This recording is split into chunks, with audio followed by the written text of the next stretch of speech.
Syphilis. Syphilis is implied in Red Dead Redemption 2 through the character Edith Downs. The game never directly names the disease, but visible facial lesions and contextual clues suggest she may be infected.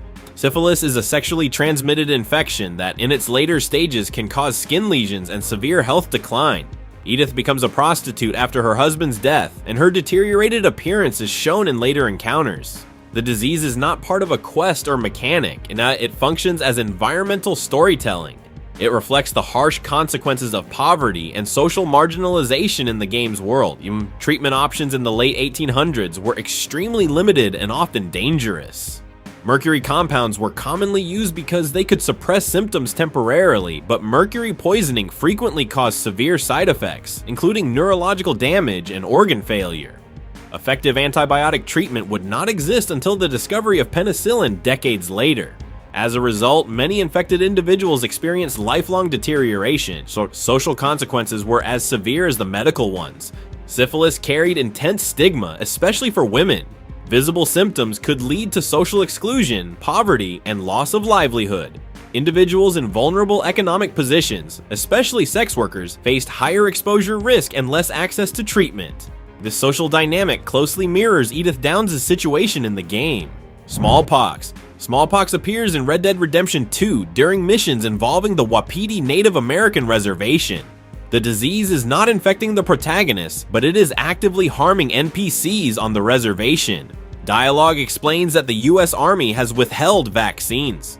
Players see sick tribal members, including children, suffering from fever and visible sores. The disease is presented through mission dialogue and environmental observation. It says its function is political and narrative.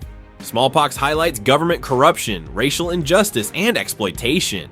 Arthur's involvement in stealing vaccine supplies turns the disease into a catalyst for a moral choice and a story-driven mission objective. Smallpox was one of the deadliest infectious diseases in human history, caused by the variola virus. It spreads primarily through respiratory droplets released when infected individuals cough, sneeze, or speak at close range. It can also spread through contaminated clothing, bedding, or surfaces, making crowded living conditions especially dangerous. In isolated or tightly clustered communities, outbreaks could spread rapidly with devastating mortality rates. Indigenous populations in North America were especially vulnerable because they had no long-term immunological exposure to the virus. When smallpox entered these communities, it could eliminate large portions of the population in a single outbreak. This biological vulnerability, combined with limited access to medical care, made epidemics catastrophic. Vaccination existed during the time period of Red Dead Redemption 2. The smallpox vaccine was developed in the late 18th century using cowpox exposure to generate immunity. By the late 1800s, vaccination programs were already known to be highly effective at preventing outbreaks.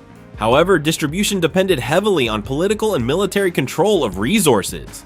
In the game, the US Army withholding vaccines reflects real historical patterns. Throughout the 19th century, indigenous communities often had restricted access to medical care, supplies, and public health protection. Whether through neglect, bureaucratic failure, or deliberate policy, delayed or denied vaccination increased the severity of outbreaks. Disease became both a biological and political weapon of displacement. Cholera. Cholera in Red Dead Redemption 1 is presented as an active epidemic in the town of Armadillo during the 1911 storyline. When John Marston arrives, the town is partially quarantined. Many NPCs are visibly sick, coughing, or collapsing in the streets. Dead bodies are stacked on wagons and burned in mass graves. Dialogue from townsfolk and background announcements confirms the disease is spreading rapidly. The player cannot treat or cure it. Its purpose in the game is environmental storytelling. Cholera transforms Armadillo from a functioning frontier town into a dying settlement. It reinforces the game's themes of decay and instability in the fading Wild West. Cholera is a severe bacterial infection caused by Vibrio cholerae. Unlike many diseases that spread through direct person-to-person contact, cholera is primarily transmitted through contaminated water and food.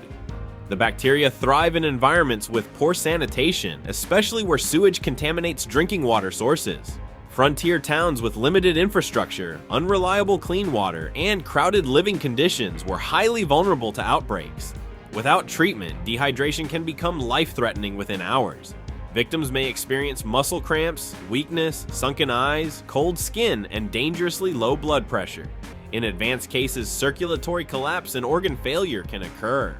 Scarlet fever. Scarlet fever is referenced in the backstory of Armadillo in Red Dead Redemption 1.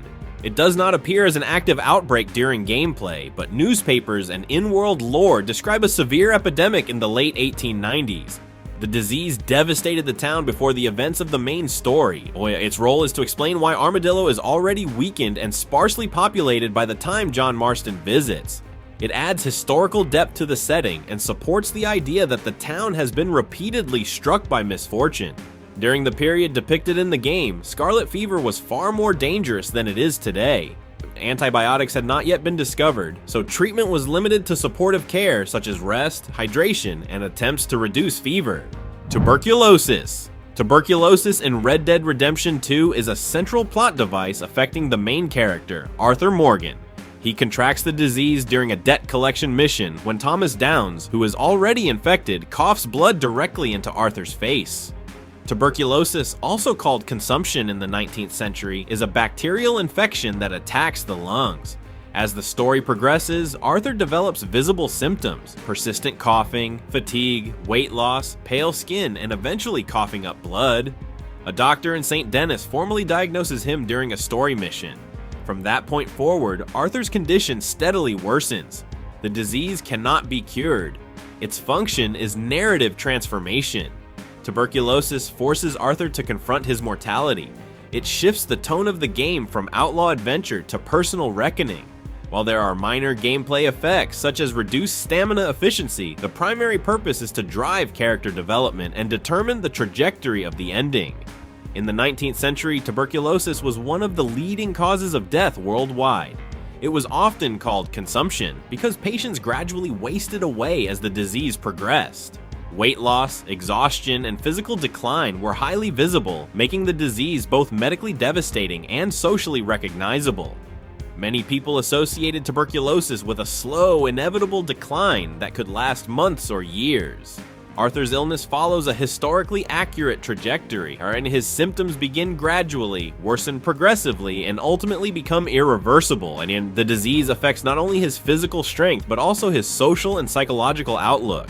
Chronic illness in this period often forced individuals to confront limited life expectancy, particularly when no cure existed. Mange. Mange appears in Red Dead Redemption 2 as a disease affecting animals, particularly stray dogs and neglected horses. Mange is a skin condition caused by parasites that leads to hair loss, scabs, and irritated skin. In the game, players can see dogs with patchy fur and horses with visible sores. These animals behave normally but look unhealthy. There is no cure mechanic available to the player. The purpose of Mange is realism. It reinforces the rough living conditions of the frontier and adds visual authenticity to towns and rural areas. Mange is caused by microscopic parasitic mites that burrow into or live on the skin of animals. Different species of mites produce different forms of the disease. Some mites live on the skin surface, while others tunnel into deeper layers, triggering intense inflammation and irritation. The immune system reacts to the presence of these parasites, leading to itching, redness, swelling, and skin damage. Constant scratching and biting of the affected areas can break the skin, creating open wounds that may become infected by bacteria. Secondary infections can worsen tissue damage and lead to more severe health decline. In advanced cases, animals may develop thickened skin, extensive hair loss, and general weakness due to chronic stress and infection. Mining contamination. Mining contamination appears in Red Dead Redemption 2 in the region of Annesburg and the surrounding Roanoke Ridge area. This is not a named disease, but it represents environmental illness caused by industrial pollution. The coal mining operations dump waste into nearby water sources. The river water has a discolored, murky appearance, and dead or sick fish can be found along the banks. Residents in the area complain about poor health and contaminated conditions. The player can observe coughing miners, weakened workers, and degraded landscapes. The contamination functions as environmental storytelling that shows the physical cost of industrialization.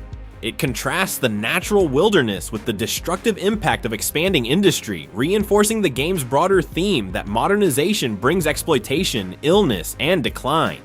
Industrial mining contamination typically results from the release of toxic substances into air, soil, and water during extraction and processing of minerals.